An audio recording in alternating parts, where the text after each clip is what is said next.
Assalamualaikum dan salam Sarawak ku sayang. Buletin UKAS edisi tengah hari 3 April 2020 bersama saya Nur Azira Abdul Kadir. Tumpuan berita tengah hari ini, Timbalan Ketua Menteri Sarawak Dato' Ahmad Wang Tengah Ali Hassan diarahkan di kuarantin diri. Sebelum itu, Pejabat Timbalan Ketua Menteri Sarawak Dato' Ahmad Wang Tengah Ali Hassan pada Khamis menafikan laporan berita online yang menyatakan beliau positif COVID-19 dan menegaskan laporan tersebut adalah tidak benar. Bagaimanapun, Pejabat Timbalan Ketua Menteri Sarawak mengesahkan Dato' Ahmad Wang Tengah kini menjalankan kuarantin diri selama 14 hari sebagai langkah pencegahan seperti diarahkan oleh Jabatan Kesihatan Negeri Sarawak. Beliau menjalani kuarantin diri selepas menghadiri mesyuarat yang turut dihadiri oleh salah seorang individu yang disahkan positif COVID-19. Buat masa ini, beliau sedang berehat di rumah dan dalam keadaan yang sihat. Beralih ke perkembangan COVID-19 di Sarawak. Negeri ini terus mencatat kematian akibat COVID-19 apabila satu lagi kes kematian dicatatkan melibatkan seorang lelaki dari Kuching. Pengerusi Jawatankuasa Pengurusan Bencana Negeri yang juga Timbalan Ketua Menteri Sarawak, Dato' Ahmad Douglas Ugah Embas juga memaklumkan terdapat 23 kes baru COVID-19 telah dikesan lagi pada Khamis. Kita mendapat 23 kes baru positif COVID-19. Menjadikan jumlah bilangan kes di Sarawak sebanyak 211 kes. Dari 23 kes ini, 21 kes adalah dirawat di Hospital Umum Kuching Sarawak dan 2 kes adalah di Hospital Sibu. Dalam sidang media COVID-19 Sarawak di Kuching pada Khamis, beliau berkata sebanyak 91 kes baru Person Under Investigation PUI telah dilaporkan, menjadikan jumlah keseluruhan sebanyak 1,379 kes. Daripada itu, 1,082 kes adalah negatif, 86 kes PUI masih menunggu keputusan mahkamah. Dalam sidang media sama, beliau memberitahu berkuat kuasa hari ini 3 April, kelulusan untuk bergerak dari daerah ke daerah perlu diperoleh dari balai polis berdekatan. Dulu, they getting permit from district office or the resident. From the third, they have to get the permit from the police in each district.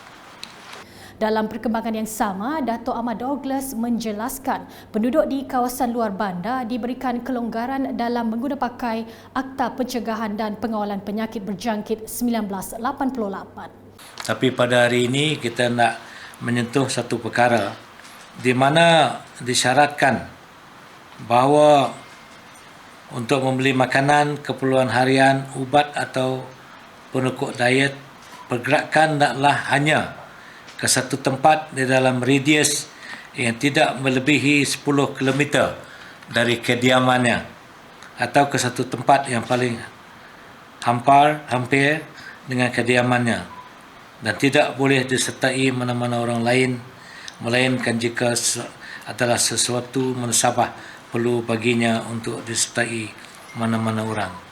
Ini katanya di kawasan pedalaman sukar untuk menemui klinik atau kedai dalam jarak 10 km dan atas alasan ini, penduduk di kawasan luar bandar diberikan kelonggaran berdasarkan kepada situasi kawasan itu. Sementara itu, beliau memberitahu Jawatankuasa Pengurusan Bencana Negeri telah menyenaraikan 5 lokaliti di daerah Kuching dan 1 lokaliti di Kota Semerahan sebagai zon merah. Jelasnya 5 lokaliti di daerah Kuching ialah Semeriang, Zon 1, Satok, Taman Sri Wangi dan Zon 2, manakala Kota Semerahan pula membabitkan Jalan Datuk Musa. Beliau juga menjelaskan berkuat kuasa 5 April ini, mereka yang tiba di Sarawak akan terus dikuarantin selama 14 hari. Mulai dari 5 April 2020, itu pada hari Ahad, sesiapa saja yang tiba melalui darat, udara atau laut ke Sarawak, mereka ini akan ditempatkan di pusat kuarantin selama 14 hari di mana mereka tiba on their landing place. They will be required to do quarantine, not house quarantine but in a quarantine place provided for by the government. Dalam pada itu, beliau memberitahu seramai 37 orang di seluruh Sarawak telah ditahan kerana melanggar arahan Perintah Kawalan Pergerakan PKP yang memasuki fasa kedua. Manakala ujarnya seramai 41 orang pula telah dituduh di mahkamah pada 1 April lepas. Laporan berikutnya mengenai bantuan yang disalurkan susulan Perintah Kawalan Pergerakan PKP. Di Dun Bukit Bangunan, seramai 4,214 ketua isi rumah menerima bekalan makanan yang diselaraskan oleh Pusat Khidmat Dun Bukit Bangunan. Jumlah keseluruhan ketua isi rumah yang menerima bantuan bekalan makanan pada Khamis adalah seramai 1,126 orang, manakala bantuan fasa seterusnya akan melibatkan seramai 3,088 ketua isi rumah. Manakala di Dun Talian, golongan belia diingat agar tidak menggadaikan masa depan dengan melanggar PKP. Tegas Adun Talian Yusip Nosh Balo, walaupun pesalah PKP hanya dipenjarakan selama 2 bulan, namun ianya akan memberi kesan buruk kepada masa depan golongan belia. Dan nasihat saya juga kepada anak-anak muda, jangan keluar lebih daripada pukul 7 malam, sebab walaupun nampak kecil kesalahan tersebut, tetapi ia boleh menjejaskan masa depan mereka disebabkan mereka akan dipenjara lebih kurang 2 bulan selepas dibicarakan di Mahkamah Magistrate. Beliau berkata demikian semasa mengagihkan food basket kepada 351 golongan kurang berkemampuan dari 13 kampung di sekitar Mukah. Katanya orang awam yang ingin keluar kampung juga perlu mematuhi arahan terkini dengan mendapatkan surat kelulusan dari pihak PDRM. Di Mulu pula, Timbalan Speaker Dun Sarawak Merangkap Adun Mulu, Datuk Gerawat Gala berkata, bantuan makanan ke 56 buah rumah panjang dan kampung di kawasan Puyut Lubuk Nibong, Line, Sungai Tutuh sampai Long Iman akan dihantar menggunakan perkhidmatan pengangkutan darat atau bot mengikut keadaan. Manakala ujarnya, untuk 26 rumah panjang dan kampung di bawah pentadbiran Pejabat Daerah Telang Usan, bantuan makanan juga akan menggunakan perkhidmatan pengangkutan darat atau bot mengikut keadaan. Begitu juga katanya dengan 43 rumah panjang dan kampung di Bario yang di bawah pentadbiran Pejabat Daerah Miri atau Pejabat Daerah Kecil Bario, bantuan makanan akan disalurkan menerusi perkhidmatan helikopter Tentera Udara Diraja Malaysia TUDM. Dalam pada itu, Ketua Masyarakat Iban Kawasan Marudi, Pemancar Randi Bundan mengucapkan terima kasih kepada Kerajaan Sarawak di atas bantuan berupa makanan yang diberikan ini kepada penduduk di kawasan Marudi. Rakyat sangat berbesar hati menerima bantuan ini, lebih lagi untuk meringankan bebanan mereka dari segi makanan. Betulnya buat masa sekarang susah nak keluar ke bandar, betulnya mereka diarahkan untuk duduk di kampung saja. Itulah, terima kasih lebih lagi kepada kerajaan. Bagi tuai rumah Kir Sulang Ujai, beliau juga mengucapkan terima kasih kepada pemimpin negara dan negeri yang memberikan bantuan untuk menampung keperluan penduduk sepanjang PKP. Kami Perdana Menteri Malaysia, Ketua Menteri Sarawak, YB atau Datuk Paus lagi dan Datuk Kerawatku sudah sanggup mereka kami bantu Tegal dalam penusah penyakit COVID-19 tu.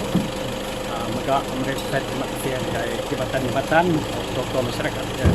Saya bersyukur bentuk tu aman manah untuk masa-masa semua rakyat kami di kawasan Lubuk Nibong. Terima kasih dari kerajaan GKS. Terima kasih. Manakala bagi salah seorang penerima liman dari Setapang A berterima kasih kepada Datuk Gerawat Gala di atas bantuan yang semestinya amat diperlukan penduduk ketika PKP yang memangsa penduduk duduk di rumah dalam memastikan mencegah penularan COVID-19. Kami hari Puyut Lubuk Nibong, mari saya terima kasih ngagai jabatan kementerian bihagai Datuk Gerawat sudah mari bantu tolong yang kami kena kawalan pergerakan tu. Sekali lagi terima kasih Hanggan Datuk. Sebelum mengakhiri Buletin UKAS, saksikan video para banduan penjara Puncak Borneo dalam menghasilkan peralatan perlindungan peribadi PPE bagi petugas kesihatan yang berdepan pesakit COVID-19.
Sekian Buletin UKAS edisi tengah hari bersama saya Nur Azira Abdul Kadir dan kru penerbitan. Ikuti berita selanjutnya pada Buletin UKAS edisi petang. Jaga diri anda, keluarga anda dan sentiasa berwaspada. Dapatkan berita terkini Sarawak setiap hari dengan melalui ukas.sarawak.gov.my di Facebook, Instagram dan Twitter serta subscribe dan like saluran YouTube Buletin UKAS. Salam UKAS.